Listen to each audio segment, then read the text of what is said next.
You may have known him as Rabbi Stanley Bramnick, others Stanley, others Dad, but to me he was always Saba. We always had a special bond and a connection from the beginning. When I think back on my childhood and even my adulthood, all of my favorite memories involved him. The excitement I felt as a child running through LaGuardia Airport, I know, to see him standing there in his travel hat.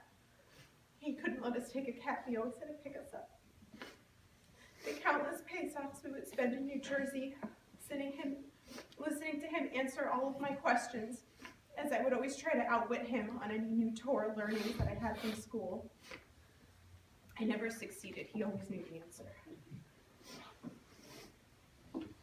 My summers spent at Camp Nyack, living in the White House, singing Zmirot in the Chadar Ochel. I always looked forward to those summers with him, and was really disappointed to learn that I had outgrown summer camp.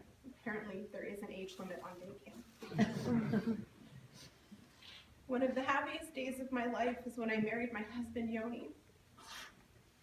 But it was even more special because the person that I had this incredible bond and relationship with married us, my Saba.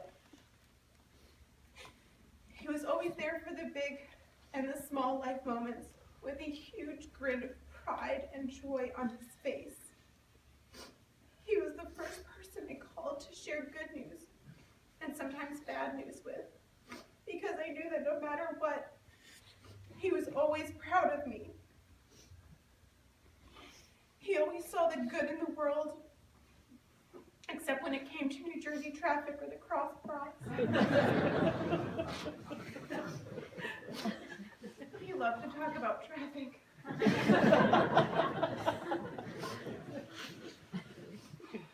And when things were tough, he always reminded me to be thankful and grateful for all the blessings in my life, because that's how he lived his. I love you, Saba, and I miss you every minute.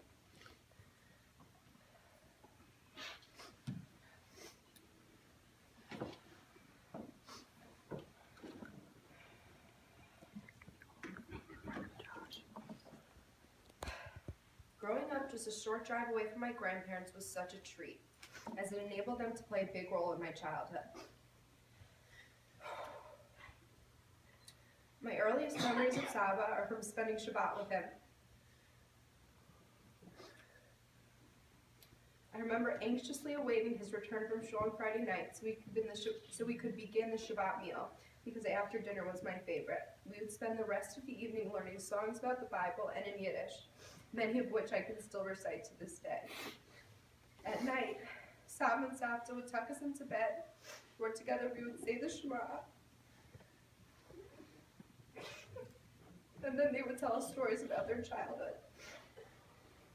Shabbat days were spent going to shul, reading, playing games, and going to the tire playground.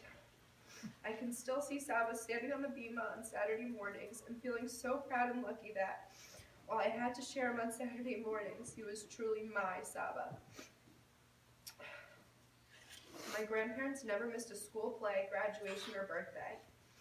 Later memories include celebrating Pesach together, going on family vacations, or just having my Saba and Savta stop by for dinner during the week. When it came to homework help in my Judaic studies, Saba was the first person I would call. I can still hear the cheer in his voice when he answered the phone. So happy to hear from me. A really special moment that I will always remember is my bat mitzvah. Usually, the rabbi of the congregation speaks about the bar bat mitzvah, but I had the pleasure of my Saba speaking instead. Saba always had a way with words and always knew what to say. As a Rav, he was more than a Saba to me. He was also a teacher and role model for leading a moral and Jewish life.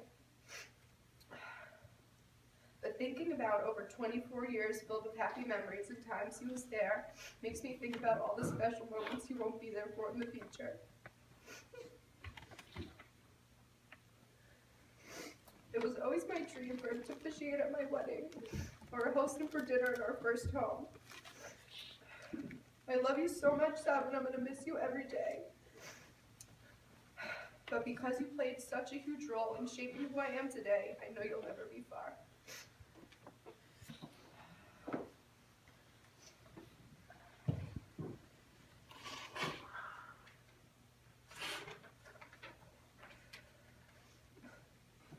want to start by saying thank you to everyone who came today. It's really moving to see how many people my Saba touched in his lifetime.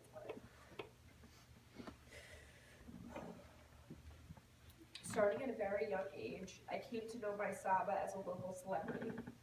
After introducing myself, I became accustomed to the follow-up question, are you related to the Rabbi Stanley Bramnick?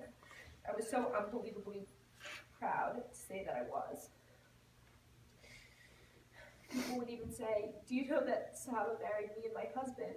And I would reply with a smile from ear to ear, he's great, but he doesn't do weddings anymore.